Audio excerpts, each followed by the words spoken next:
L'histoire commence avec un homme debout au bord d'une falaise, décidant d'en finir, se considérant comme faible. Il saute les yeux grands ouverts et sourit, cachant sa douleur, affirmant qu'il n'a aucune raison d'exister puisqu'il n'a rien accompli dans sa vie. Convaincu d'avoir vécu la pire vie possible, il s'apprête à rencontrer sa fin, mais ses yeux se remplissent de regrets.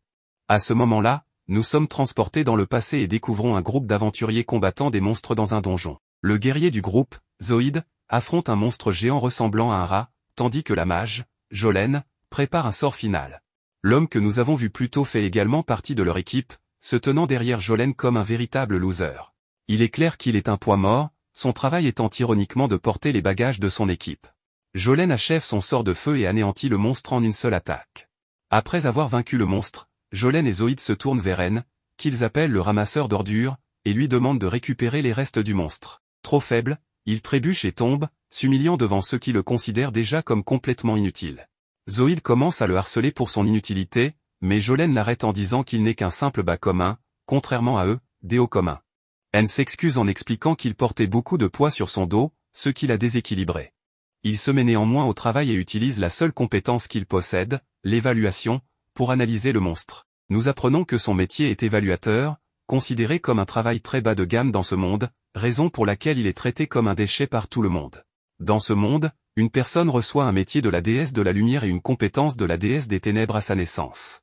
Bien que les compétences puissent être maîtrisées pour acquérir diverses capacités, les métiers sont fixes tout au long de la vie, servant à différencier l'importance de chaque individu. Le système de classement fonctionne comme une pyramide, divisant les métiers en 3 classes, rares, haut commun, la classe de Jolene et Zoïd, et bas commun, au bas de la pyramide, qui est la classe de N. La plupart des agriculteurs et des évaluateurs appartiennent à cette catégorie, car ce sont des classes non combattantes. N mentionne que, dans la plupart des cas, les métiers peuvent être hérités des parents, offrant une seconde chance.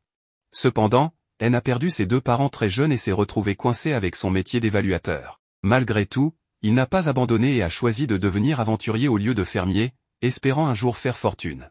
Malheureusement pour lui, la chance n'a jamais été de son côté. En tant qu'aventurier, la seule chose qu'il fait est d'évaluer les cadavres de monstres pour déterminer quelles parties peuvent être utilisées. Il inspecte le cadavre du rat et trouve le seul objet de valeur, ses dents, qui peuvent servir à fabriquer des armes. Cependant, il est si faible qu'il est incapable de les extraire, prouvant qu'il est tellement incompétent qu'il ne peut même pas gérer les déchets en tant que ramasseur d'ordures. Son incompétence met Zoïd en colère, au point qu'il lui lance un caillou. Lorsqu'N montre le moindre signe d'agacement, Zoïd lui donne un coup de pied au visage, lui rappelant qu'ils ont eu pitié de lui en l'intégrant dans leur groupe d'aventuriers et qu'il devrait leur être éternellement reconnaissant. N s'excuse pour son insolence et, sans un mot de plus, se remet au travail, acceptant l'injustice de ce monde. Pendant qu'il s'occupe du cadavre, Jolene commence à le moquer, le traitant de tous les noms, comme sale et dégoûtant, parce qu'il met ses mains sur un rat mort. Ces moqueries ne font qu'accentuer les regrets d'N vis-à-vis de sa misérable vie. Pourtant, pour continuer à vivre dans ce monde, il tolère silencieusement ces traitements cruels. Il ne peut blâmer que son métier et la déesse de la lumière pour avoir ruiné sa vie, mais même cela ne résout pas ses problèmes. Le groupe poursuit son exploration du donjon et tombe sur le cadavre d'un chien infernal. Zoïd ordonne au ramasseur d'ordures de se remettre au travail, mais N hésite, trouvant étrange qu'un monstre si puissant soit mystérieusement mort ici. Il se rappelle que la guilde avait mentionné que des monstres aussi précieux que les chiens infernaux ne se trouvent pas dans ce donjon, ce qui le rend encore plus méfiant. Mais Zoïd, indifférent, le pousse littéralement vers le cadavre, lui ordonnant d'arrêter de parler et de travailler. Se sentant impuissant, N utilise sa compétence d'évaluation et découvre que le cadavre contient de nombreux matériaux rares. Alors qu'il commence à les collecter, Zoïd remarque un autre chemin menant à ce qui semble être un autre cadavre de chien infernal. N est convaincu que quelque chose ne va pas, car la carte fournie par la guilde indiquait que le donjon n'a qu'un seul passage. Il supplie Zoïd et Jolene de rebrousser chemin, mais Zoïd, exaspéré par ses caprices, décide de l'exclure du groupe. Face à sa situation financière désastreuse, N reconsidère et suit Zoïd et Jolene dans le nouveau chemin, qui les conduit finalement à une douzaine d'autres chiens infernaux morts. Bien qu'il soit évident qu'il s'agit d'un piège, N reste silencieux. Une fois qu'il s'aventure suffisamment loin, une meute de chiens infernaux vivants les entoure, révélant que tout ceci était un piège depuis le début. Réalisant qu'ils ne peuvent pas vaincre autant de chiens infernaux, Zoïd propose de sacrifier N pour gagner assez de temps pour fuir, ce à quoi Jolene consent. Sans pitié, elle utilise un sort de paralysie sur lui, le laissant comme nourriture pour des dizaines de chiens infernaux. Entouré par les chiens infernaux démoniaques, N est pris de panique au point de presque se faire dessus. Il se fait mordre de tous côtés, mais commence bientôt à ressentir des picotements dans ses mains, signe que le sort de paralysie s'estompe lentement. Avec le peu de force qu'il peut rassembler, il attrape une pierre et fracasse le crâne d'un des monstres. Ensuite, il saisit son sac de fruits et le jette sur les bêtes. L'une des créatures croque dans une pomme, comme un apéritif, et se prépare à attaquer à nouveau. Sentant le danger imminent, N profite de l'occasion pour s'enfuir en courant pour sauver sa misérable vie. Mais alors que tout espoir semble perdu, il se rend compte que la sortie du donjon est scellée. Pris au piège avec les monstres, il remarque une traînée de sang qui le guide vers ce qu'il espérait être un refuge sûr. Malheureusement, il se retrouve dans une impasse, au bord d'une falaise. En se retournant, il voit les chiens infernaux qui se rapprochent rapidement, prêts à mettre fin à sa vie pathétique. Coincé entre deux options fatales, il se remémore son passé en tant qu'évaluateur. À ses débuts comme aventurier, il s'efforçait de survivre, bien qu'il ne soit qu'un amateur. Il en veut à Zoïde pour l'avoir humilié et l'avoir forcé à se soumettre, seulement pour l'abandonner ensuite. Malgré sa colère, N est incapable de se défendre, conscient de son inutilité. Il ne blâme personne d'autre que lui-même pour sa situation actuelle, attribuant cela à sa fuite de son rôle initial. À ce moment, il arrive à la conclusion qu'il est trop tard pour regretter et prend la décision audacieuse de sauter de la falaise. En tombant dans le vide, il repense à sa vie pathétique et accepte qu'il a vécu comme un déchet et fini de la même manière. Alors qu'il gît inconscient, une étrange femme bien équipée, vêtue de blanc, s'approche de lui et pose ses lèvres sur son front. Après une telle chute, on aurait pu croire que c'était la fin de sa vie. Pourtant, les choses prennent un tournant inattendu lorsqu'il se réveille dans une petite flaque d'eau, vivant. Il est incapable de comprendre comment il a survécu à un tel incident. En explorant son environnement, il aperçoit un arbre magnifique qu'il reconnaît comme l'arbre Yggdrasil, un arbre extrêmement rare dans sa région. Excité de découvrir que cet arbre existe dans un endroit aussi splendide, il examine davantage les environs. Cependant, il commence à se sentir étrangement seul, réalisant qu'il sera difficile d'appeler à l'aide depuis cet endroit. Il décide de chercher un moyen de survivre en s'échappant par une porte ouverte qu'il avait aperçue. Pendant ce temps, la femme qui lui a sauvé la vie essaie de l'avertir d'un danger, mais il semble distant, tant physiquement qu'émotionnellement. Bien qu'il ait reçu une seconde chance de vivre, il reste troublé par son existence misérable et incertaine. Le gars insensé continue de courir, se dirigeant cette fois vers le donjon le plus proche qu'il puisse trouver, ignorant totalement l'arbre magnifique derrière lui. Il se précipite vers l'entrée d'un labyrinthe sinistre et effrayant, où son destin tragique l'attend. Bien que son intention soit de sauver sa peau après avoir été miraculeusement réincarné, son choix s'avère désastreux dès le début, il est immédiatement attaqué par une bête sauvage d'une puissance redoutable. Quel imbécile! N, abasourdi par la situation, reste figé d'effroi pendant plusieurs minutes, incapable de réagir. Puis, l'impensable se produit, son oreille est brutalement arrachée. Il s'effondre au sol, tordu de douleur, hurlant à plein poumon. Ce garçon stupide avait refusé de profiter de la nouvelle vie paisible qui s'offrait à lui et avait choisi de se jeter directement dans les griffes du danger. Il croyait naïvement pouvoir esquiver les monstres qui se dresseraient sur son chemin ou qu'une nouvelle chance lui serait accordée. Mais son arrogance le rattrape rapidement. La bête, ayant goûté à son oreille, le prend pour un morceau de viande grillée et se met à le découper sans la moindre pitié. Le corps d'N est mutilé, et il crie de toutes ses forces, sentant la mort approcher inexorablement. Alors que le monstre s'apprête à porter le coup fatal, un autre prédateur surgit de l'ombre et élimine la bête sur le champ, éclaboussant la scène de sang. Cependant, ce répit est de courte durée, le nouveau monstre avait pour but d'éliminer la première bête uniquement pour accéder plus facilement à sa proie initiale, N. Terrifié, le pauvre garçon, paralysé par la peur, contemple la nouvelle créature, une bête encore plus féroce. N sait qu'il n'a aucune chance de survie face à un tel adversaire. Sans perdre un instant, le monstre s'élance sur lui. N, résigné, accepte son sort. Il perd d'abord ses deux yeux, arrachés sans ménagement, avant d'être saisi et secoué comme une poupée de chiffon.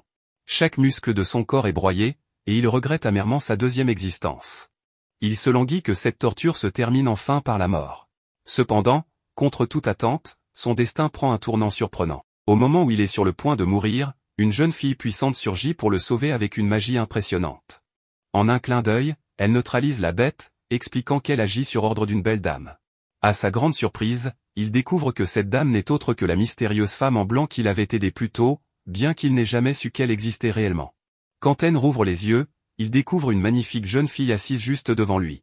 Émerveillé par sa beauté, il reste bouche bée, incapable de prononcer le moindre mot. Sa maladresse habituelle refait surface, et le simp en lui semble prêt à refaire surface, bien que son avenir reste incertain.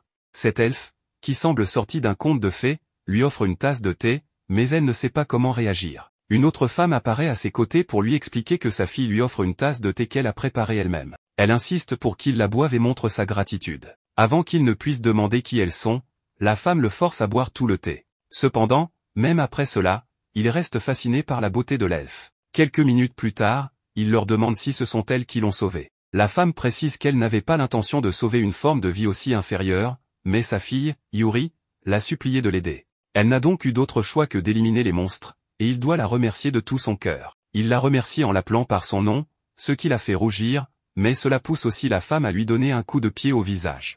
Yuri explique à sa mère qu'elle aime être appelée par son nom et qu'elle ne doit pas l'attaquer. En entendant Yuri appeler la femme mère, elle est très surpris. La femme explique alors qu'elle est la mère de Yuri et qu'elle s'appelle Ursula, la gardienne de l'arbre-monde. Dans ce monde, il existe 9 arbres comme celui devant eux, et les gardiens sont chargés de veiller sur eux, de les protéger et de les défendre contre les attaques extérieures. Ursula précise que depuis que sa fille a pris racine, elle vit à sa base. En entendant cela, elle commente que Yuri est humaine, mais Ursula le corrige en expliquant que ce n'est pas le cas. Yuri est en réalité l'arbre-monde devant eux, ou plus précisément, la volonté de l'arbre, ou pour faire simple, son esprit. En comprenant cela, elle remarque que cela explique pourquoi elle est si belle, ce qui fait encore plus rougir Yuri. Ursula le frappe à nouveau, exigeant qu'il cesse de faire de tels commentaires à sa fille, car ce n'est pas pour cela qu'elles lui ont rendu son œil. C'est alors qu'Anne se rappelle que l'ours de la mort lui a arraché l'œil, le laissant gravement blessé, mais qu'il est maintenant guéri. Ursula explique qu'elle a soigné ses blessures avec des gouttes de l'arbre du monde, mais que ces gouttes ne peuvent pas restaurer des yeux détruits. C'est pourquoi elles ont utilisé une partie de l'arbre pour en fabriquer un artificiel, ce qui en fait un œil spirituel prothétique. Cela a été fait à la demande de Yuri, qui a supplié sa mère d'utiliser son pouvoir pour lui permettre de revoir. Anne demande pourquoi elles ont pris tant de peine, et Yuri répond que c'est parce qu'il lui a auparavant dit merci. Ursula explique que c'est très rare que quelqu'un tombe dans cet abîme, mais que lorsque cela arrive, Yuri les sauve toujours. Cependant, la plupart des gens ne la remercient jamais. En fait, quand ils découvrent quel est l'arbre-monde, la majorité d'entre eux arrachent des feuilles et des branches pour les emporter avec eux. C'est pourquoi les paroles d'Anne ont beaucoup touché Yuri, et elle a voulu le sauver à nouveau. En comprenant cela, Anne sourit et remercie Yuri de l'avoir sauvé 2 fois, en disant qu'il lui doit la vie. Ces mots font énormément rougir Yuri, mais Ursula les interrompt et explique à Anne qu'elles l'ont déjà sauvé, et qu'il peut maintenant partir. Yuri l'arrête, lui rappelant qu'il est dangereux à l'extérieur et qu'il pourrait mourir, et qu'elle doit faire quelque chose à ce sujet. Ursula ne sait pas quoi faire, car son serment en tant que gardienne ne lui permet de s'éloigner de l'arbre que dans une certaine limite. Ainsi, elle ne peut pas l'accompagner à la sortie. De plus, la magie de téléportation ne fonctionne pas dans ce donjon. En entendant cela, Yuri commence à pleurer sans s'arrêter, ce qui brise le cœur d'Ursula, qui ne supporte pas de voir sa fille triste. Par conséquent, Ursula décide à ce moment-là qu'elle s'occupera d'entraîner Anne et de le renforcer pour qu'il puisse sortir par ses propres moyens. Yuri est ravi et serre sa mère dans ses bras pour la remercier, tandis qu'Anne, de son côté, est surpris d'apprendre qu'il pourra quitter cet endroit. Ému, il pleure et les serre toutes les deux dans ses bras. Ursula l'avertit qu'elle l'entraînera personnellement, en tant que la sage la plus puissante. Il devra donc donner tout ce qu'il a. Anne accepte en promettant de faire de son mieux, et son entraînement commence peu après. Ursula l'emmène dans un couloir sombre où il ne peut rien voir. Elle lui rappelle alors qu'il possède, dans son œil gauche, une partie de l'arbre-monde. En se concentrant sur sa perception, Anne se souvient que lorsque l'ours de la mort a détruit son œil gauche, il a sombré dans les ténèbres, mais Yuri lui a offert sa lumière. Les paysages qu'il peut voir, et tout ce qu'il verra dans ce monde, sont et seront grâce à la lumière que Yuri lui a donnée. En pensant à cela, Anne sent que son œil devient chaud. Lorsqu'il regarde à nouveau le couloir, il est surpris de pouvoir voir tout l'endroit illuminé. Ursula commente que c'est maintenant que son véritable entraînement commence. Elle lance une pierre sur un monstre pour l'inciter à attaquer. Anne esquive de justesse, mais le monstre se déplace à une vitesse fulgurante dans différentes directions. Ursula l'avertit qu'il doit esquiver tous ses mouvements. Anne trouve cela impossible, mais elle lui rappelle qu'il possède le pouvoir d'évaluation. Il répond que cette capacité ne sert qu'à extraire des informations, mais Ursula lui explique qu'évaluer avec un œil spirituel est très différent d'un œil humain. En entendant cela, Anne décide d'utiliser son pouvoir d'évaluation sur le monstre. Sa capacité lui révèle que le gremlin se déplacera à grande vitesse pour tenter de lui couper l'oreille droite avec sa faux. Ursula explique qu'un œil spirituel peut évaluer bien plus que les capacités humaines, comme anticiper les attaques de son adversaire. Anne comprend, mais juste après, il s'évanouit à cause de la perte de sang. Ursula n'a d'autre choix que d'utiliser à nouveau des gouttes de l'arbre-monde, ce qui permet à son oreille de se rattacher à sa tête. Anne se réveille soulagée, mais Ursula, avec une expression quelque peu inquiétante, lui annonce que grâce à ces gouttes, elle pourra le soigner autant de fois que nécessaire. Elle déclare qu'elle affinera ses techniques jusqu'à la limite de la mort. Avant qu'il ne puisse protester, le gremlin l'attaque à nouveau. Anne utilise immédiatement son pouvoir d'évaluation pour analyser ses mouvements. C'est alors qu'un dilemme se pose, bien qu'il sache où le monstre vise, ses réflexes ne suffisent pas pour réagir à temps. Il se rend compte qu'il serait utile de connaître également le moment précis de l'attaque. En se souvenant qu'il possède un œil spirituel, N décide de dépasser ses limites. Il tente alors une nouvelle approche en utilisant la capacité de réévaluation, qui lui permet de voir le moment exact où l'ennemi passera à l'action. Grâce à cela, il réussit à esquiver l'attaque juste à temps et se rend compte que c'est la première fois qu'il évite l'assaut d'un monstre de rang S. N, euphorique, demande à Ursula si elle a vu cela. Mais avant de finir sa phrase, le gremlin l'attaque par derrière. Il comprend alors qu'il ne peut pas baisser sa garde et qu'il doit faire en sorte que l'évaluation devienne aussi naturelle que respirer. Une fois cela accompli, cela changera sa vision du monde. Avec cette idée en tête, une semaine plus tard, N continue de s'entraîner intensément. Il utilise son pouvoir de plus en plus rapidement, mais de temps en temps, il baisse encore sa garde et subit des blessures. Cependant, Ursula lui assure que la douleur est le meilleur enseignant. Elle décide qu'il est temps de passer à la prochaine leçon, vaincre enfin le gremlin.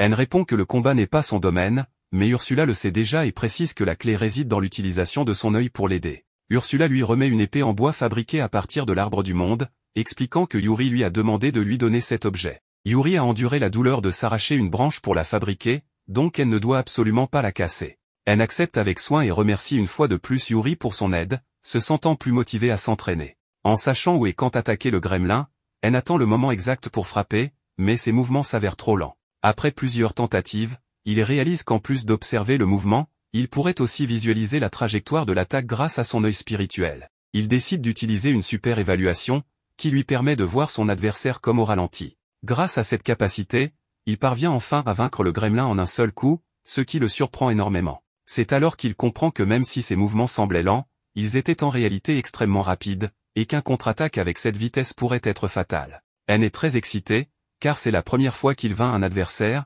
et qui plus est, un monstre de rang S, mais Ursula le frappe et le prévient qu'il est trop tôt pour se réjouir. Elle précise qu'il doit éliminer tous les gremlins de la zone. N accepte sans problème et, en peu de temps, il réussit à vaincre chacun d'eux.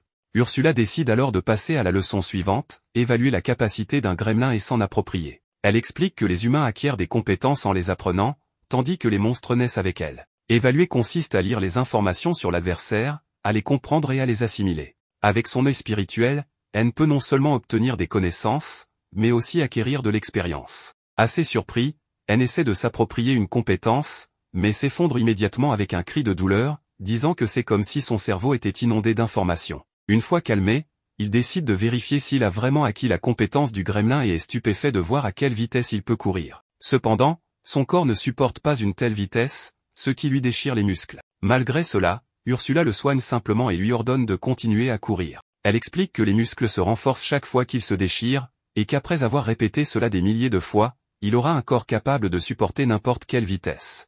N suit ses instructions pendant longtemps, jusqu'à ce que ses muscles cessent de se déchirer. Il devient plus fort et plus souple. Une fois son entraînement terminé, N déclare qu'il se sent prêt à affronter un ours de la mort. Cependant, Ursula lui assure qu'il n'est pas encore prêt, ce qui le décourage fortement. Pour le motiver, elle décide de lui permettre d'évaluer sa propre compétence, bien qu'elle ne semble pas enthousiaste à l'idée. Ursula lui montre sa compétence en l'enveloppant dans une sphère de feu, expliquant qu'elle a utilisé un sort appelé suppression de sort. Avec cette compétence, N peut utiliser la magie uniquement en y pensant, ce qui signifie qu'il n'a pas besoin de réciter l'incantation. C'est une aptitude très utile en combat. N utilise rapidement son œil spirituel pour évaluer cette compétence ainsi que boule de feu. Cependant, pour cette dernière, il échoue à l'acquérir et finit brûlé par Ursula. Après un nouvel essai, il réussit finalement à obtenir la compétence. Pendant les 5 jours suivants, N continue de s'entraîner. Comme son domaine n'est pas magique, il a une faible capacité magique et s'évanouit dès qu'il épuise tout son mana. Pour l'aider, Yuri utilise une goutte de sève de l'arbre monde, qui non seulement restaure le mana, mais augmente également la capacité magique. Cependant, cette goutte ne fonctionne que lorsqu'il est complètement à court de mana. C'est pourquoi N doit continuellement s'épuiser en mana. Après 1 mois et demi de ce régime, N parvient non seulement à lancer 1000 boules de feu d'affilée, mais aussi à manipuler la magie de niveau intermédiaire. Avec les compétences copiées des gremlins et d'Ursula, son physique entraîné, l'augmentation de sa capacité magique, et la super évaluation offerte par son œil spirituel, N se sent enfin prêt. Quand le moment arrive, Ursula lui annonce qu'il est temps de prendre sa revanche. Une fois de plus, N affronte l'ours de la mort. Bien qu'un peu nerveux, Ursula lui rappelle que s'il applique son entraînement, il gagnera sans problème. Avec cette assurance, N accepte qu'il n'est plus la personne qu'il était autrefois et rassemble son courage pour faire face à l'ours de la mort sans hésitation. N commence par lancer la boule de feu sur l'ours, mais sa précision est affectée par ses nerfs. Pourtant, il ne renonce pas et utilise une combinaison de tout ce qu'il a appris jusqu'à présent, en lançant des attaques magiques incessantes. Finalement, le Death Bear tombe, bien plus facilement qu'En ne l'aurait imaginé. N se demande si le Death Bear était si faible, mais il finit par reconnaître que c'est lui qui est devenu beaucoup plus fort. Voyant que le perdant semble désormais confiant et capable d'abattre de grands monstres, Ursula considère que son entraînement est terminé. Elle lui ordonne donc de quitter déjà le donjon. Avant de partir, N retourne à l'Arbre-Monde pour dire adieu à la femme melon Yuri et remercie cette dernière ainsi que sa mère pour l'avoir aidé à devenir compétent. En cadeau d'adieu, Ursula offre à N les restes du cœur spirituel d'Yggdrasil, similaire au noyau utilisé pour créer son œil gauche prothétique. Avoir un noyau supplémentaire permettrait à N d'en fabriquer un nouveau en cas d'urgence. Cependant, N hésite à accepter ce cadeau, se demandant si la pierre verte n'est pas la source des pouvoirs de Yuri. Ursula n'offre aucune explication, se contentant de le rassurer sur le fait que Yuri ira bien. Elle précise également que cette pierre précieuse ne lui appartient pas pour toujours, affirmant avoir placé un sort dessus qui la fera revenir à elle une fois qu'il sera mort. Sachant qu'N ne risque pas d'utiliser cette pierre, Ursula décide de la rendre immédiatement utile. Elle attache alors la pierre à son œil spirituel, le transformant en une forme divine évoluée. Lorsqu'N ouvre son nouvel œil spirituel amélioré, il se rend compte que Yuri a disparu. Pris de panique, il commence à la chercher frénétiquement en criant son nom, mais elle réapparaît peu après, émergeant de son nouvel œil spirituel divin. Ursula révèle finalement la vérité, elle vient de transplanter le noyau de l'arbre de vie, Yggdrasil, dans l'œil d'N. Puisque Yuri est l'arbre de vie, elle vivra désormais à l'intérieur de son œil. Avant qu'N ne puisse comprendre qu'il a été dupé dans une relation à vie avec Yuri, cette dernière change de sujet avec enthousiasme, expliquant à quel point elle lui sera utile désormais, elle pourra le soigner à volonté, autant de fois que nécessaire. Contre toute attente, N semble apprécier cette situation, puisque maintenant, il possède littéralement une waifu qu'il peut invoquer ou désinvoquer à sa guise. Cependant, il vérifie quand même auprès d'Ursula si elle est d'accord avec cet arrangement, demandant si elle se sent bien à l'idée d'être séparée de sa précieuse fille. En entendant cette question idiote, Ursula frappe N au visage et lui écrase le pied dessus pour lui faire ressentir ne serait-ce qu'une fraction de sa frustration. Elle lui hurle qu'elle n'a aucune intention de laisser sa fille avec un perdant inutile comme lui. La seule raison pour laquelle elle laisse Yuri partir, c'est que, depuis sa naissance, Yuri est seul et n'a jamais eu d'amis. En tant que mère responsable, Ursula veut que Yuri voie le monde à travers les yeux d'N et qu'elle expérimente une jeunesse pleine de vie qu'elle n'a jamais connue. N promet à Ursula qu'elle peut lui faire confiance pour prendre soin de sa fille. Cela réglé, Ursula offre à N un véritable cadeau d'adieu, elle appose un sceau sur sa main droite, lui conférant la capacité de stocker un nombre infini d'objets à volonté. Elle décide aussi de lui offrir une épée spirituelle, mais avant cela, elle libère sa frustration restante en lui plantant l'épée dans son autre œil. Alors que Yuri le soigne, Ursula force soudainement une pierre dorée dans sa bouche. Cette pierre, appelée la pierre du sage, est un dispositif qui lie sa conscience à lui à travers son autre œil. N se retrouve littéralement privée de ses deux yeux par ce duo mère-fille rusé sans même s'en rendre compte. Cela garantit qu'Ursula sera toujours à l'autre bout de la ligne pour surveiller et s'assurer qu'il n'y aura aucune manigance entre N et Yuri. Malgré tout, N se sent désormais pleinement prêt et éprouve un fort désir de rembourser Yuri pour tout ce qu'elle a fait pour lui. En réponse, Yuri lui demande de l'aider à retrouver ses sœurs, qui sont dispersées à travers le continent sous forme d'arbres de vie dans des donjons. Sans véritable but dans la vie, N accepte cette nouvelle mission de parcourir le monde pour réunir Yuri avec sa famille perdue. Enfin, N retourne dans le donjon et, avec l'aide d'Ursula, la commentatrice non désirée, il anéantit des monstres de rang S avec facilité. Comme si N n'était pas déjà assez puissant, Ursula commence à contrôler à distance sa compétence d'évaluation, l'utilisant pour voler les compétences des monstres de rang S qu'il affronte. Normalement, l'évaluation entraîne un terrible mal de tête après coup, mais avec la guérisseuse Yuri constamment à ses côtés, elle n'a plus à supporter cette douleur et devient de plus en plus reconnaissant envers sa nouvelle partenaire. Peu de temps après, il atteint la porte menant à la salle du boss final, qu'il doit vaincre pour quitter le donjon. Selon Ursula, le boss protège le cœur du donjon, et détruire ce dernier permettra de déverrouiller la sortie. Bien qu'hésitant au départ, N accepte le défi, encouragé par les bénédictions de la meilleure fille, Yuri. Il ouvre la porte de la salle du boss et remarque que la seule chose visible au loin est le cœur du donjon. En s'approchant, un cercle magique d'invocation s'active, faisant apparaître le boss du donjon, un monstre rocheux qui, honnêtement, ne semble pas effrayant du tout à cause de son apparence maladroitement dessinée. En suivant les instructions d'Ursula, N encaisse un coup puissant du boss, endurant sa force avec les dents serrées. Il utilise ensuite une compétence volée à un autre monstre plus tôt pour dissoudre la main du boss. Cependant, le boss n'est pas encore vaincu. Au lieu de cela, il semble encore plus intrigué par le combat et commence à donner des coups de poing frénétiques. Ursula donne alors le feu vert à N pour utiliser la technique magique ultime qu'elle lui a apprise pendant son entraînement. Avec son niveau actuel de magie, Ursula estime qu'il ne pourra utiliser ce sort qu'une seule fois avant de s'effondrer, mais elle le rassure en lui rappelant que Yuri sera toujours là pour le soigner. Sans hésitation, N rassemble toute sa force et forme une boule d'énergie lumineuse au-dessus de la tête du boss. Il dirige la boule vers le bas, qui frappe le boss comme un météore, provoquant une explosion ardente qui réduit le monstre en cendres fumantes. Pendant qu'il évalue le golem, Ursula lui rappelle d'évaluer également le cœur du donjon, un grand cristal vert. Alors qu'il s'apprête à examiner le cœur, Ursula apparaît derrière lui et lui rappelle que son œil gauche est aussi puissant que celui d'Yggdrasil. Peu après, Yuri les rejoint, et tous admirent le grand cristal vert. C'est alors qu'Ursula révèle que le cœur du donjon peut améliorer l'œil d'En. En entendant cela, N est ravie à l'idée de pouvoir améliorer encore son œil déjà perfectionné. Lorsque Yuri lui demande s'il souhaite procéder à l'amélioration, N accepte immédiatement. À ce moment, Ursula transfère le cœur du donjon dans l'œil d'N, le faisant passer au niveau 2. En voyant à quel point il est excité, Ursula lui conseille de continuer à vaincre des boss de donjon et à absorber leur cœur pour améliorer davantage son œil. Après cela, ils quittent tous le donjon. Juste après être sortis, la porte se referme. En se retournant, N court vérifier si elle est vraiment fermée pour de bon, mais Ursula affirme que c'est probablement le cas, car le donjon a perdu son cœur. Elle révèle également que la falaise dans laquelle N était tombée plus tôt pourrait avoir été scellée elle aussi. À cause de cela, plus personne ne pourra venir à Yggdrasil. En entendant cela, N est satisfait, car il n'a plus aucune affaire avec ce donjon et peut désormais retourner à la surface sans regret. À la guilde des aventuriers, Zoïde informe d'autres aventuriers de sa rencontre avec les chiens infernaux plus tôt. Il leur conseille de ne jamais s'approcher de ce donjon. Cependant, ils veulent savoir ce qu'il est advenu de N, et Zoïde leur raconte qu'il s'est sacrifié pour leur permettre de vivre. Il dépeint N comme un sauveur héroïque, et les idiots naïfs le croient, comme prévu. Bien sûr, tout cela est un mensonge qu'il a inventé pour cacher le fait qu'il avait utilisé N comme appât pour s'échapper des chiens infernaux avec les autres. Alors qu'il raconte le sacrifice de N, la voix de ce dernier retentit derrière lui. En se retournant, il voit N, supposément mort, et panique complètement.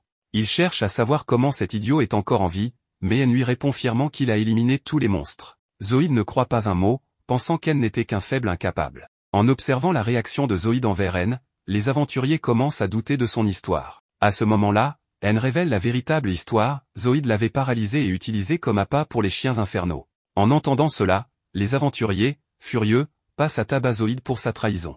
Juste avant qu'ils ne finissent de l'envoyer rejoindre ses ancêtres, N les arrête. Il remercie même Zoïde pour l'avoir abandonné, car cela lui a permis de rencontrer Yuri et Ursula. Après avoir dit cela, il quitte la guilde, laissant les autres aventuriers stupéfaits par son calme et sa grandeur d'âme. Il se demande si ce N, si mature, est bien la même personne qu'il connaissait autrefois. Plus tard, N et son groupe continuent de vaincre des monstres dans d'autres donjons afin d'améliorer ses capacités. Chaque victoire permet à ses yeux d'évoluer grâce au transfert du cœur du donjon dans ses yeux, orchestré par Ursula. En traversant une forêt, ils entendent des cris lointains. En se précipitant, ils découvrent une calèche attaquée par des monstres. N élimine rapidement les créatures tandis que Yuri et Ursula soignent les gardes blessés. N s'approche alors de deux personnes effrayées dans la calèche pour vérifier si elles sont blessées. Lorsque la femme parmi eux se retourne, elle tombe instantanément amoureuse de N et lui saute dans les bras, le qualifiant de héros. Mal à l'aise, N demande de l'aide à l'homme qui l'accompagne, pensant qu'il est son frère. Mais l'homme se présente comme Jasper, chef de la guilde marchande.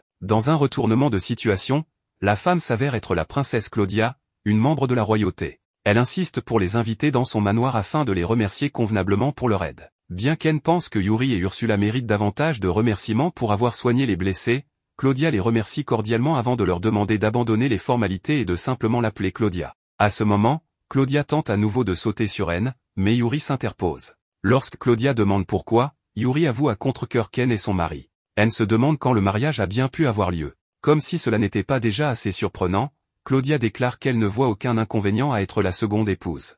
Et là, encore plus choquant, pendant que les deux femmes se disputent à propos d'N, Jasper demande à parler avec lui en privé. Dans une tournure encore plus étrange, Jasper demande à N de l'épouser. La réaction de N est aussi choquante que celle de tout le monde. Jasper explique ensuite qu'il est membre de la célèbre guilde Phénix d'Argent.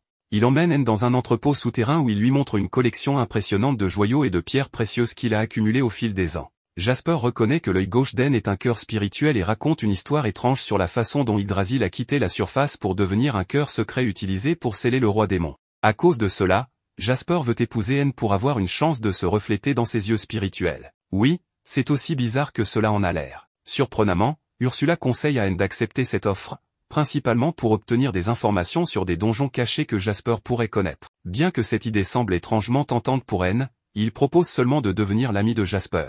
Lorsqu'N demande des informations sur d'autres donjons, Jasper, d'abord incertain, lui assure qu'ils pourront les trouver rapidement. Cela rend heureux, mais Jasper, toujours obstiné, semble vouloir plus qu'une simple amitié. À ce moment-là, Yuri, Claudia et Ursula rejoignent la discussion, chacune cherchant visiblement à attirer l'attention d'Anne. C'est une véritable mêlée romantique où chacun semble vouloir un morceau de ce saucisson héroïque. En ce moment même, le groupe du protagoniste vient d'atteindre un donjon secret dont Jasper leur avait parlé précédemment. Bien sûr, le héros espère y retrouver au moins l'une des sœurs de Yuri. Un peu plus tard, ils tombent sur une impasse, mais Ursula leur révèle que le mur devant eux est en réalité un portail de téléportation. En le touchant, ils entrent dans le donjon et découvrent un paysage incroyable. Cependant, tout porte à croire qu'il ne s'agit que d'illusions puissantes capables d'altérer la perception des lieux. Soudain, une voix retentit, et une jeune femme blonde apparaît, il s'agit de Pina, la sœur cadette de Yuri. Elle leur annonce qu'elle les attendra au bout du donjon. Le héros est stupéfait que Pina ne vienne pas immédiatement voir Yuri après tout ce qu'ils ont traversé pour la retrouver.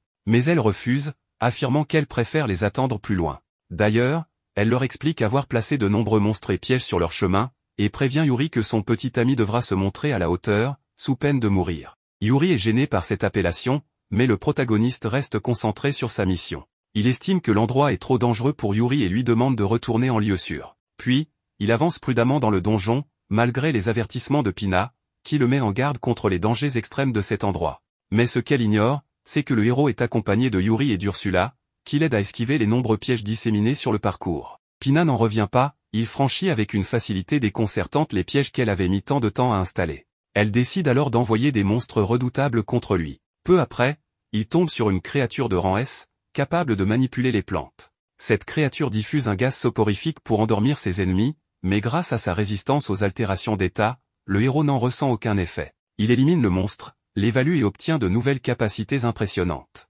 Soudain, une attaque surgit de l'ombre. Malgré tous ses efforts, le protagoniste ne parvient pas à localiser son assaillant, qui semble utiliser une technique de furtivité. Pina est stupéfaite qu'il puisse rester debout, discuter et avancer sans subir de dégâts.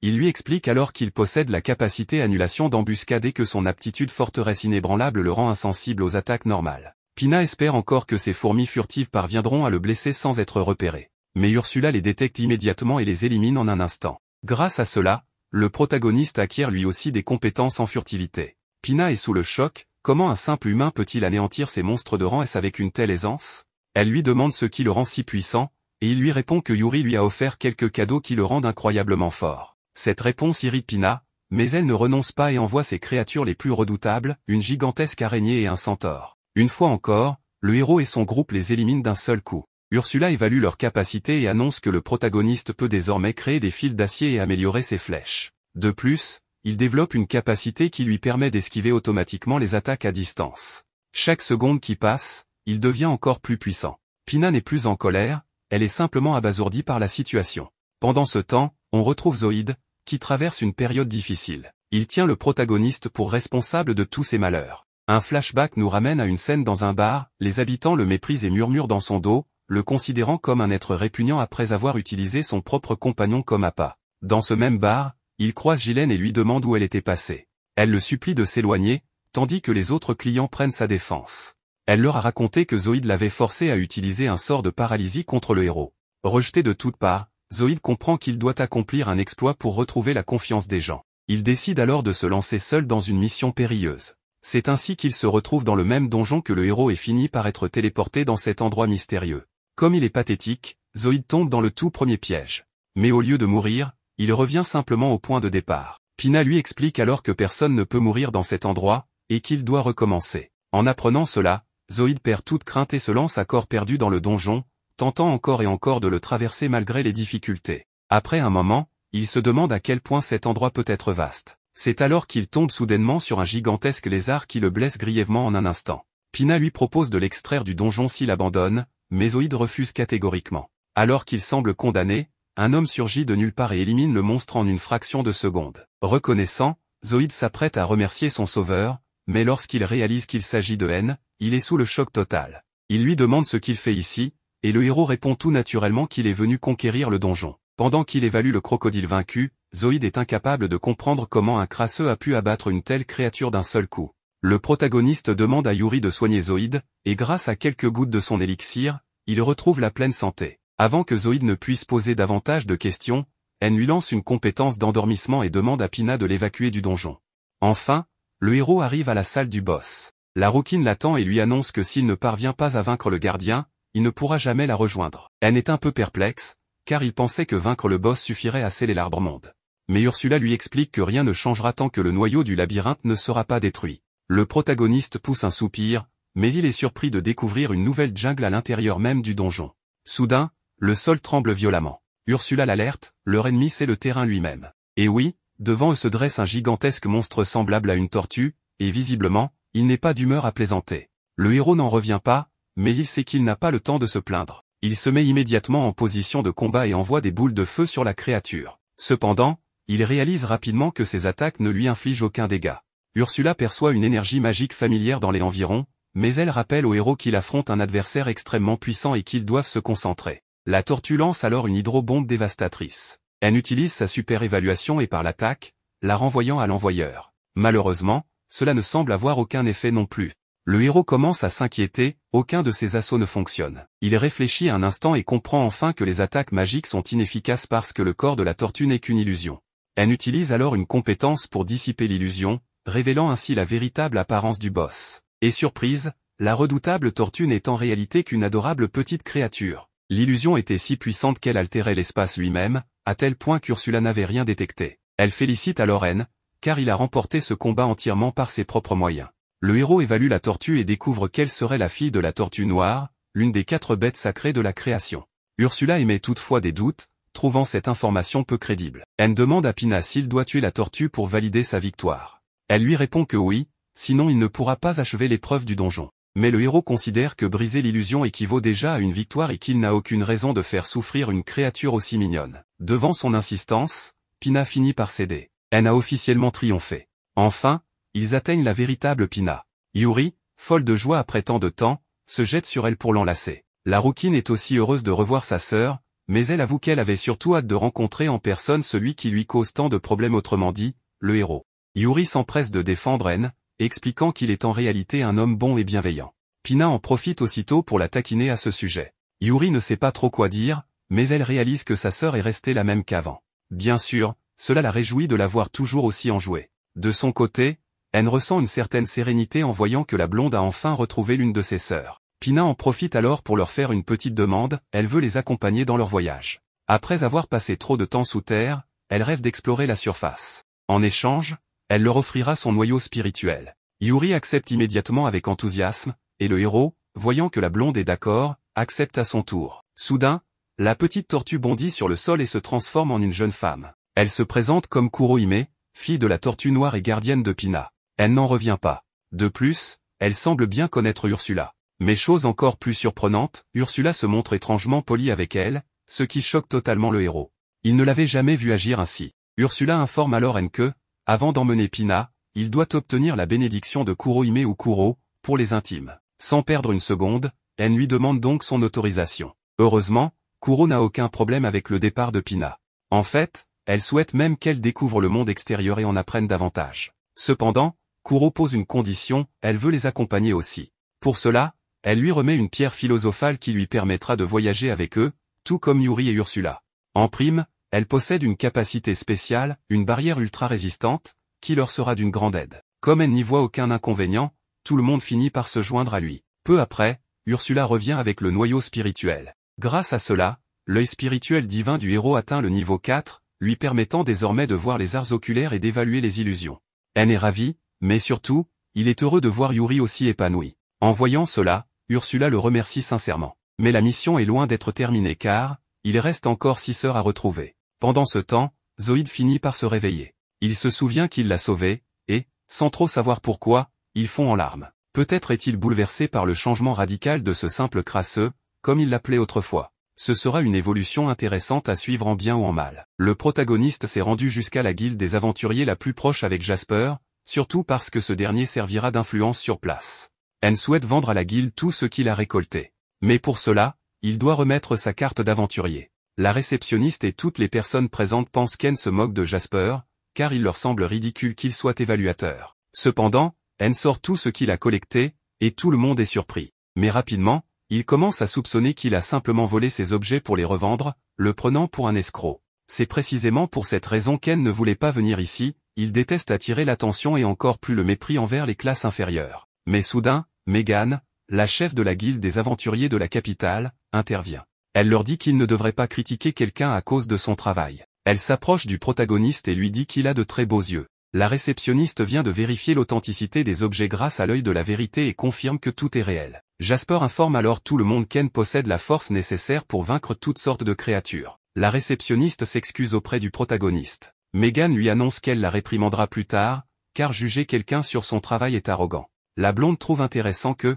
bien que le destin de chacun semble tracé dès la naissance, certaines personnes refusent de l'accepter et vivent d'une manière extraordinaire. Cela réjouit N, qui avoue que voir Megan et entendre ses paroles lui fait regretter un peu moins d'être venue à la guilde. Megan ajoute qu'elle aime les hommes forts comme lui et qu'elle aimerait qu'il reste à la guilde, mais ils en parleront plus tard. Jasper demande alors au protagoniste de montrer les autres objets qu'il a récupérés dans le donjon secret. Et cette fois, la situation échappe totalement au contrôle des personnes présentes, car ce qu'il dévoile est incomparable. Le protagoniste décide alors de quitter les lieux en courant, puis va prendre un bon bain. Il avoue que, bien qu'il n'aime pas être méprisé, il ne se sent pas non plus à l'aise quand on l'admire de cette manière. Yuri apparaît et lui dit que la lune est magnifique, ce qui surprend N, car il ne s'attendait pas à la voir dans cet état, encore moins en compagnie de Pina. Cette situation le met extrêmement mal à l'aise. Ursula le prévient que s'il fait quoi que ce soit d'inapproprié, elle le réduira en cendres avec son meilleur sort. Plus tard, le protagoniste se repose. Kuro admet qu'il a bien fait de lui confier Pina,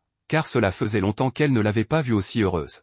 Elle lui demande si Pina est comme une fille pour elle, et Kuro lui répond que oui. Les gardiens ont créé les noyaux, et ces jeunes filles sont leurs esprits. En un sens, on peut donc dire que Kuro a donné naissance à Pina. Elle comprend alors qu'en plus de Yuri et Pina, il existe 6 autres duos mère-fille. Mais Kuro le corrige, en réalité, il y en a 7. Même si le premier arbre s'est flétri, son noyau n'a pas été totalement détruit. Il est donc fort probable que le premier esprit soit toujours en vie, il s'agit d'Eshina, la sœur aînée. Elle devrait être quelque part avec son gardien, mais personne ne sait où elle se trouve, ni où sont les donjons des autres arbres. Cette révélation donne un peu mal à la tête au protagoniste. Mais il ne compte pas abandonner, car il a promis quelque chose à Yuri et Ursula, et il fera tout pour tenir parole. Le lendemain, le protagoniste se sent revigoré et sait qu'il doit rassembler toutes les informations possibles. En entrant dans une salle, il tombe sur Megan et Jasper. Jasper lui annonce que Megan est venue avec une requête spéciale. Le protagoniste ne comprend pas pourquoi elle lui demande cela alors qu'elle pourrait s'adresser à n'importe qui d'autre de la guilde. Elle lui explique que c'est quelque chose que seul lui peut accomplir. Elle lui demande s'il connaît le Behemoth. Comme il ne sait pas de quoi il s'agit, elle lui explique qu'il s'agit d'un puissant dragon ancestral du roi démon Mictoran. Ce dragon s'est caché après la défaite du roi démon. Jasper poursuit en disant que, pour une raison inconnue, il vient de réapparaître et attaque uniquement les marchands et les caravanes qui passent dans la région. En résumé, Megan veut que le protagoniste élimine ce monstre de rang SS. De manière inattendue, le protagoniste accepte immédiatement. Cette réponse ravit à la fois Jasper et Megan, car c'était littéralement une mission que seule elle pouvait accomplir. Un peu plus tard, on retrouve le protagoniste dans un désert. D'après Ursula, Behemoth devrait se trouver dans cette zone. Elle lui explique que l'ennemi est un dragon de terre capable d'absorber la magie et de s'approprier son pouvoir. Grâce à une capacité nommée balle hélice, il peut transformer l'air en projectile perforant. Elle devra donc être extrêmement prudent. Pour l'instant, il décide de n'utiliser que son épée et quelques compétences afin d'éviter les ennuis. Ursula lui apprend que durant la journée, le dragon se cache dans le sable. Il devra donc le forcer à sortir de son repère. Son plan est d'utiliser Nova Strike, et quelques secondes plus tard, Behemoth surgit, furieux. Il demande qui est l'insolent qui a interrompu son repos. De manière totalement aléatoire, il commence alors à raconter qu'il n'a jamais connu la défaite. Après que le roi démon lui a donné la vie, il n'a rencontré personne de plus fort que lui. Son pouvoir est si écrasant qu'aucun être au monde ne représente une menace pour son existence. En d'autres termes, ce petit dragon a une arrogance telle qu'il se considère comme un dieu dans ce monde de faibles. Mais il admet aussi que c'est précisément à cause de cela qu'il s'ennuie. Le dragon demande au protagoniste qui il est. N se présente et l'avertit qu'il est venu pour le vaincre. Le dragon ne peut s'empêcher de rire et demande au protagoniste s'il pense réellement pouvoir l'affronter. Après tout, il a été créé par le roi démon en personne, et personne n'a jamais réussi à le vaincre. Le protagoniste répond que le roi démon ne devait pas être si impressionnant que ça, ce qui met la créature dans une rage folle. Sans attendre, le dragon attaque. Le combat commence, et N esquive habilement les assauts avant de trancher l'un des bras de son adversaire avec son épée. Le dragon est stupéfait par cette prouesse, car sa peau est censée être aussi résistante que l'oricalque, un métal mythique d'une dureté extrême. Réalisant qu'il n'a pas l'avantage, il décide de s'enfouir sous terre pour intimider N et l'attaquer par surprise depuis un angle mort. Quand il lance son assaut, il parvient à avaler le protagoniste tout entier. Certain d'avoir remporté une victoire de plus, il savoure son triomphe, mais il comprend rapidement que quelque chose ne va pas. Quelques instants plus tard, le dragon est littéralement réduit à l'état de slime. Toujours en vie, il demande au protagoniste comment il a pu le vaincre. N lui explique qu'il a simplement lancé un puissant sortilège depuis l'intérieur de son corps, après avoir analysé que seule la surface du dragon absorbait la magie, pas son intérieur. Bien sûr, il avait pris soin d'activer une barrière pour ne pas subir de dégâts. N révèle aussi qu'il avait utilisé une illusion dès le début du combat, le dragon n'a en réalité attaqué qu'un mirage. Trop arrogant pour s'en rendre compte, il s'est lui-même précipité vers sa défaite. Le dragon comprend alors tout. Il trouve ironique d'avoir attendu si longtemps un véritable adversaire, et d'être tombé sans s'en apercevoir. Pourtant, il avoue que cela ne lui déplaît pas tant que ça. Il félicite N, car très peu peuvent se vanter d'avoir terrassé un dragon ancestral. N ressent un certain malaise.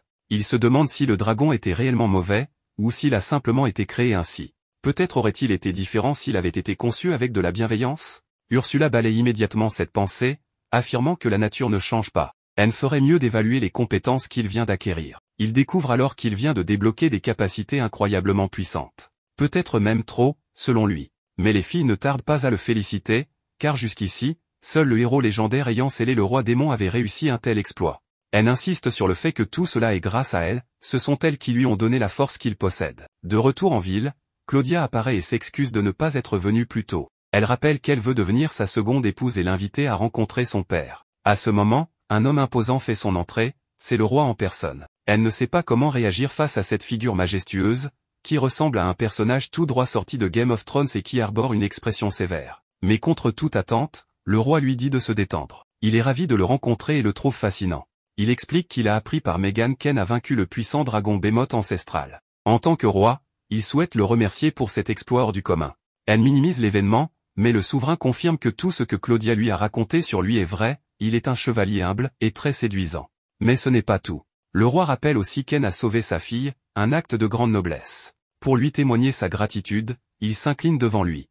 En est touché, mais précise que tout cela n'aurait pas été possible sans Yuri, qui lui a donné la force nécessaire. À ces mots, le roi s'incline une nouvelle fois, ce qui embarrasse Yuri, connu pour sa timidité. Le souverain conclut en disant qu'il a l'œil pour juger les gens et qu'il admire le fait qu'En ne soit pas devenu arrogant malgré sa puissance. C'est quelque chose de rare. Avant de partir, il remet un cadeau au protagoniste, une montre ornée de l'emblème royal. Grâce à cet objet, N pourra circuler librement où bon lui semble. Il réalise immédiatement la valeur de ce présent, avec cette montre, il pourra se rendre dans des endroits auparavant inaccessibles, notamment là où il pourrait retrouver la famille de Yuri. Il remercie chaleureusement le roi, et ils conviennent de se revoir un jour. Pendant ce temps, en ville, tout le monde parle des exploits d'N, tandis que Zoïde, lui, est complètement ignoré. Il ne supporte pas de voir quelqu'un autrefois méprisé devenir un héros. Il sait qu'il était plus fort qu'N autrefois, mais soudain, une mystérieuse femme lui propose son aide. Il s'agit ni plus ni moins que d'Echidna, un esprit puissant. Pendant que Yuri est allongé sur le lit et que Pina vient de finir son bain,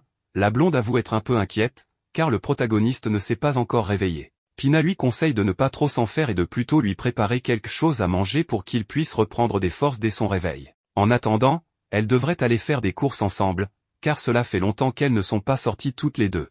Yuri n'a pas de problème avec cette idée, mais elle craint que quelque chose de mauvais ne leur arrive si elle s'éloigne trop du protagoniste. Pina, cependant, pense qu'il ne se passera rien de grave et préfère en profiter. Pendant ce temps, le protagoniste semble rêver et se remémore tout ce qu'il a vécu avec Zoïde, y compris les nombreuses humiliations qu'il a endurées pendant si longtemps. Il se voit même après avoir été dévoré par des monstres et comprend que c'est ainsi que les choses auraient dû réellement se passer. Son moi mort lui dit que c'est bien le cas, qu'il a seulement eu un peu de chance et qu'il ne mérite rien de ce qu'il possède maintenant, car les ordures restent des ordures, quoi qu'elles fassent. Il se réveille alors en sursaut, effrayé par ce cauchemar particulièrement terrifiant. Désorienté, il entend Ursula lui demander de se calmer, expliquant qu'il a dépensé beaucoup d'énergie et d'or depuis un moment. Il demande immédiatement où est Yuri, et Ursula lui répond qu'elle est partie en ville avec Pina, tout en précisant qu'elle suit leur position en temps réel au cas où quelque chose arriverait. Elle lui recommande de se reposer, car il criait beaucoup dans son sommeil. Elle confirme qu'il faisait un rêve étrange, ce qui intrigue Ursula. Il finit par avouer que sa rencontre avec Elsa a changé son destin et qu'il a l'impression qu'il aurait dû être dévoré par un monstre. Il se dit qu'il n'a eu que de la chance de s'échapper et qu'il est encore en vie uniquement grâce à la force qu'elles lui ont donnée.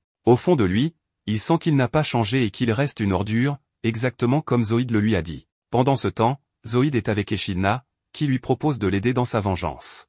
Il est sceptique, alors Echidna lui demande s'il a entendu parler des yeux spirituels. Elle lui révèle que l'évaluateur qu'il déteste tant en possède un, ce qui lui a permis d'acquérir une grande puissance sans trop d'efforts. Zoïde comprend alors tout, il savait qu'il y avait quelque chose d'étrange chez N, car il est impossible qu'une ordure de son niveau soit devenue aussi forte en si peu de temps. Voyant la haine de Zoïde, Echidna lui demande s'il veut lui aussi un œil spirituel. Sans hésitation, Zoïde accepte. Echidna lui présente alors ce qui semble plus être un œil infernal qu'un œil spirituel. Il est terrifiant, mais Zoïde est impatient de l'obtenir pour pouvoir vaincre le protagoniste. Echidna le lui implante immédiatement sur le front, déclenchant une étrange transformation. Il ne semble plus humain, mais il conserve encore sa conscience. Il est ravi de son nouveau corps, se sentant incroyablement puissant et se demandant comment il a pu vivre aussi longtemps en étant faible. Désireux de tester sa nouvelle force, il aperçoit Jolene et attaque immédiatement, éliminant son compagnon sur le champ.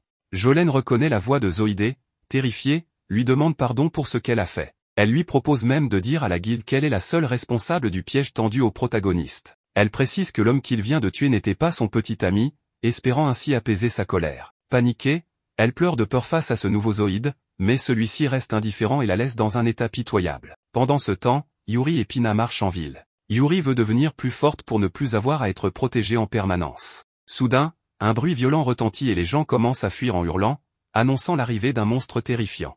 Un enfant blessé attire l'attention de Yuri, qui décide de l'aider en lui appliquant quelques gouttes d'un remède issu de l'arbre-monde. Malheureusement, il n'est pas le seul blessé, plus loin, une femme est gravement touchée, et en réalité, de nombreuses personnes sont en danger. Déterminé, Yuri se met à tous les soigner et demande au garçon de s'enfuir au plus vite. Alors que la ville sombre dans le chaos, Echidna s'amuse, mais estime qu'il est temps pour Zoïde de s'attaquer aux esprits.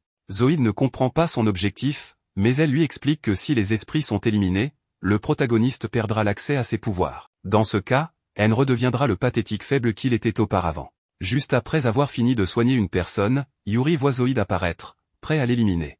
Mais Pina active immédiatement une barrière, leur laissant juste le temps de fuir. Zoïde se retrouve temporairement piégé, et Echidna lui annonce qu'il ne pourra pas briser cette barrière avec de simples coups. C'est alors le moment parfait pour utiliser ce qu'elle vient de lui donner. Il fait recours au pouvoir pour détruire la barrière dans laquelle il est enfermé, puis se lance à la poursuite des filles. Maintenant qu'il les a atteints, il peut briser la barrière comme si de rien n'était, et la pauvre Pina est la première à être blessée. Yuri lui demande de fuir, mais Zoïde l'attrape et lui dit qu'elle doit être vraiment stupide pour avoir donné son pouvoir à un type aussi pathétique qu'N. Il ajoute qu'elle va mourir immédiatement pour son insolence. Heureusement, le protagoniste vient d'apparaître pour affronter cet extraterrestre. Ursula arrive également, et là, ça va devenir intéressant. N demande à tout le monde d'entrer dans son œil spirituel pendant qu'il s'occupe de la situation.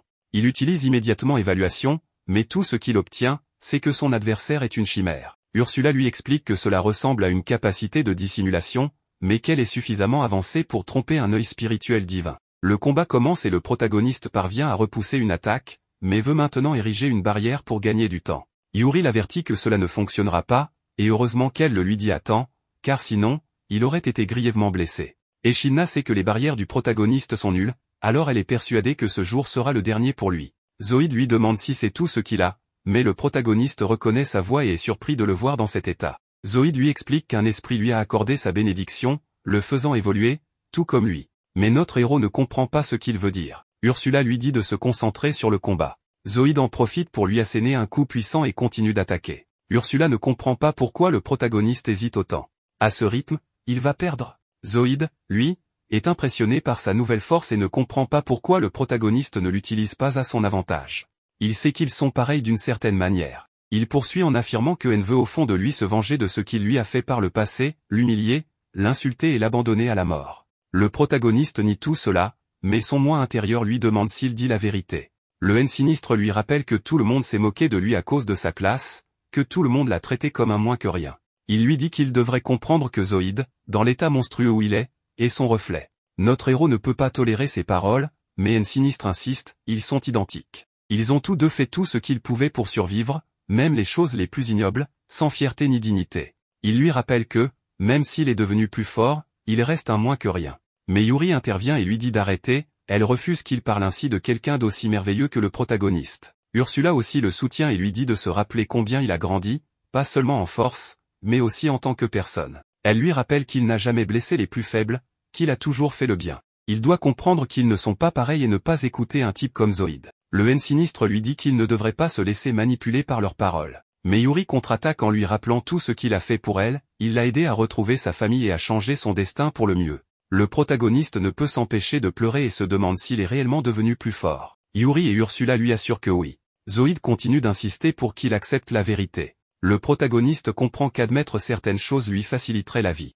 Il reconnaît qu'il a toujours détesté ce monde et son système injuste.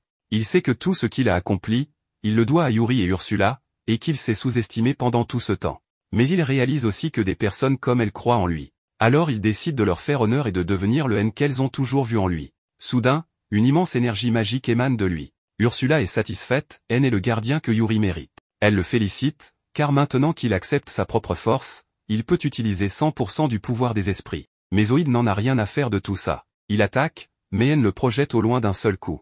Zoïde est choqué et furieux qu'N le regarde de cette façon. Le protagoniste érige une barrière magique, mais cette fois-ci, elle résiste enfin au sort anti-esprit.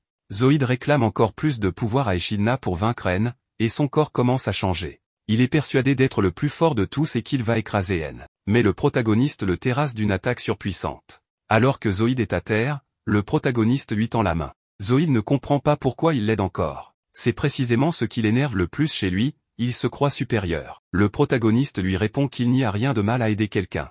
Il croit fermement que, s'il a pu changer, Zoïde peut aussi changer. Tendre la main à celui qui est devant soi est le premier pas vers le changement. Au final, le protagoniste n'a pas tué Zoïde, seulement détruit sa forme monstrueuse. Zoïde a survécu, mais N est persuadé que quelqu'un a profité de sa faiblesse pour lui donner du pouvoir spirituel. Reste à savoir qui et dans quel but. Pendant la nuit, Echidna se réjouit d'avoir obtenu des informations précieuses sur le style de combat d'N. Tout fait partie de son plan. Ce qui ne faisait pas partie du plan, c'est que Zoïde soit encore en vie. Tout cela grâce à la protection purificatrice de Yuri. Heureusement, elle lui a effacé les souvenirs liés au démon. Mais ce n'est pas fini. Il semble que cette femme a des plans encore plus sombres pour l'avenir. Un peu plus tard, Yuri, quelque peu embarrassé, supplie désespérément N de l'embrasser. Encore plus nerveux, ce dernier lui demande d'arrêter de plaisanter. Cependant, Yuri lui assure qu'elle ne plaisante pas, expliquant qu'il s'agit d'un rituel de contact pratiqué entre un esprit et son gardien. Ursula ajoute que, bien que cela puisse sembler regrettable, ce rituel est nécessaire. Jusqu'à présent, elle n'était qu'un apprenti gardien, et sa connexion avec Yuri était instable. Mais maintenant qu'il s'est éveillé et s'est pleinement lié à elle en tant que gardien, ce rituel est indispensable pour renforcer leur lien. Elle réfléchit alors à l'idée qu'un rituel avec un baiser pourrait être comparable à un serment de loyauté pour un chevalier. Il décide donc de s'y plier, bien qu'il demande aux deux naines pourquoi elles doivent être aussi proches. Ursula remarque qu'elles le rendent nerveux et demande respectueusement à Kurohime de lui laisser un peu d'espace. Sans plus de cérémonie, les jeunes filles s'éloignent, mais Pina interroge Ursula sur la façon dont elle peut laisser sa chère fille avec un étranger. Ursula lui répond qu'N n'est plus un étranger pour elle, donc tout va bien. Toutefois, elle prévient N très clairement que ce ne sera qu'un baiser, s'il tente d'aller plus loin, il mourra sur le champ. Alors qu'il se retrouve seul dans la pièce, Yuri se prépare à embrasser N, mais celui-ci panique en réalisant qu'il doit l'embrasser sur la bouche. Après avoir pris une grande inspiration, il tente de lui donner un baiser, mais finit par trébucher et l'embrasse sur le front par accident. La pièce entière s'illumine, et son œil s'améliore, tandis que Yuri commence à fantasmer, persuadé qu'elle est en train d'ascensionner vers le ciel. Pendant ce temps, dans ce qui semble être le royaume démoniaque, un gigantesque oiseau accueille Echidna. Cet oiseau, nommé Falco, lui demande ce qui l'amène en son domaine. Elle lui répond qu'elle lui apporte le décret royal du roi démon, qui lui ordonne de tuer un certain garçon. Falco, cependant, réplique que, décret royal ou non, il n'a aucune raison de s'occuper personnellement d'un simple singe. Mais Echidna lui révèle que ce singe a réussi à éliminer Behemoth à lui seul. Falco, sceptique, affirme que les dragons ancestraux ne sont qu'un peu plus forts que les monstres ordinaires, rien de comparable aux démons comme eux. Echidna lui confie alors qu'elle aime les hommes forts, et que le roi démon et elle ne peuvent faire confiance qu'à lui pour accomplir cette mission. Après un peu de séduction, Falco finit par accepter et ouvre un portail pour se rendre rapidement dans le royaume humain. En se dirigeant vers N, il pense à sa vitesse inégalée parmi la noblesse démoniaque. Arrivé à destination, il se présente comme le baron Falco la Tornade, un noble de 5e rang de l'aristocratie démoniaque, venu lui ôter la vie. N, cependant, lui demande de baisser la voix, car tout le monde dort. Indigné, Falco attaque N, mais ce dernier le repousse d'une simple gifle, le renvoyant aussitôt d'où il venait. N s'approche rapidement de Falco et lui demande si le titre de baron n'est pas le plus bas dans la hiérarchie noble. Il enchaîne avec une attaque de balle spirale, rendant Falco inconscient sous l'impact d'un pouvoir écrasant. À son retour sur Terre, les filles apparaissent, et Pina remarque qu'il est devenu bien plus fort depuis qu'il est devenu un gardien à part entière. Elle suggère même qu'il pourrait être plus puissant qu'Ursula. Cette dernière, se sentant mise de côté, lui administre une sévère correction pour affirmer sa supériorité. Le lendemain, alors qu'il se promène dans le château, Claudia demande à N ce qu'il fait là. Il lui répond qu'il est venu pour enquêter sur la bibliothèque interdite, qui contient des livres uniquement accessibles à la famille royale. Grâce à l'emblème que lui a donné le roi, il peut entrer dans des lieux normalement interdits. Cependant, en arrivant à l'entrée, Claudia lui rappelle qu'en vertu d'un ancien contrat, seuls ceux autorisés par le roi et l'archiviste peuvent pénétrer dans la bibliothèque interdite. Elle ne peut donc pas l'accompagner, et elle manque encore l'approbation de l'archiviste. Mais il comprendra comment l'obtenir une fois à l'intérieur. En ouvrant la porte, Anne parvient à entrer, mais Yuri est bloqué à l'extérieur. Ursula arrive aussitôt et lui demande pourquoi son lien avec Yuri s'est rompu. Anne lui demande si elle ne peut pas se téléporter jusqu'à lui, mais elle lui apprend qu'une barrière très puissante empêche les non-humains d'entrer. Anne commence alors à s'inquiéter, réalisant que cette barrière est si forte qu'Ursula elle-même ne peut la traverser. Il leur assure cependant qu'il poursuivra son chemin seul et qu'elles n'ont pas à s'inquiéter, car il reviendra plus tard. Dans la grande bibliothèque, Anne aperçoit une jeune fille en train de tomber et, sans réfléchir, la rattrape. Rouge de gêne, elle le remercie et se présente sous le nom d'Alice.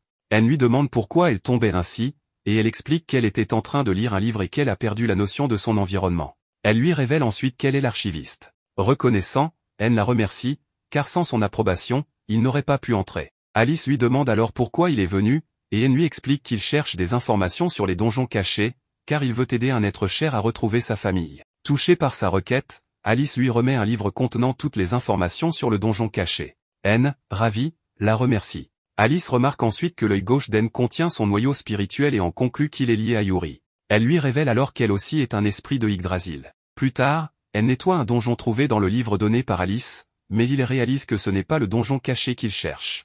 Il décide donc de revenir plus tard pour lui poser des questions en personne. Il s'excuse auprès de Yuri de ne pas pouvoir la réunir immédiatement avec les autres, mais promet que cela arrivera. Pendant ce temps, Alice est en train d'espionner Anne. Sa mère lui demande pourquoi elle ne lui a pas donné le véritable livre sur le donjon caché. Alice, un peu nerveuse, avoue qu'elle a peur d'être connectée au monde extérieur, car elle n'a pas la force de se battre. Tout ce qu'elle peut faire, c'est observer à travers son œil aux 1000 kilomètres. De plus, elle déteste les humains, car ce sont eux qui ont tué sa grande sœur, Echidna. Sa mère lui rappelle alors qu'Anne n'est pas comme eux, ou du moins, c'est ce qu'elle a pu observer. À moins qu'Alice ne lui fasse pas entièrement confiance.